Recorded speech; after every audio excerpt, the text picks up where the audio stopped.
বিরাট কোহলি তার test cricket থেকে অবসর ঘোষণা করেছেন। হ্যাঁ বন্ধুরা, গত কয়েকদিন ধরে তার অবসর নিয়ে প্রতিদিন কিছু না কিছু খবর আসছিল। এমনকি বিসিসিআই তাকে অনুরোধ করেছিলেন যে তিনি এখন যেন অবসর না নেন। কিন্তু বিরাট কোহলি ইনস্টাগ্রামে তার অবসরের ঘোষণা করেছেন। তিনি লিখেছেন, আজ 14 বছর হয়ে গেল যেদিন আমি প্রথমবার টেস্ট ক্রিকেটে সেই ব্যাগি ব্লু ক্যাপ পরেছিলাম।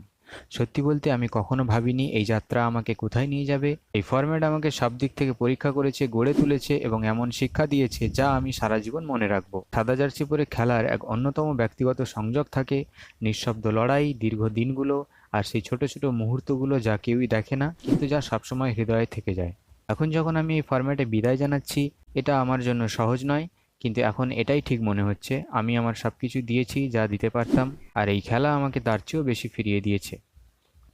এখন আমি কৃতজ্ঞতায় পূর্ণ এক হৃদয় নিয়ে বিদায় নিচ্ছি, এই খেলার জন্য, তাদের জন্য যাদের সঙ্গে আমি মাঠে ছিলাম, এবং প্রতিটি সেই মানুষের জন্য যারা আমাকে এই পথে হাঁটতে দেখেছে বা অনুভব করেছে। আমি আমার টেস্ট কেরিয়ারকে সবসময় এক হাসি নিয়ে স্মরণ করব।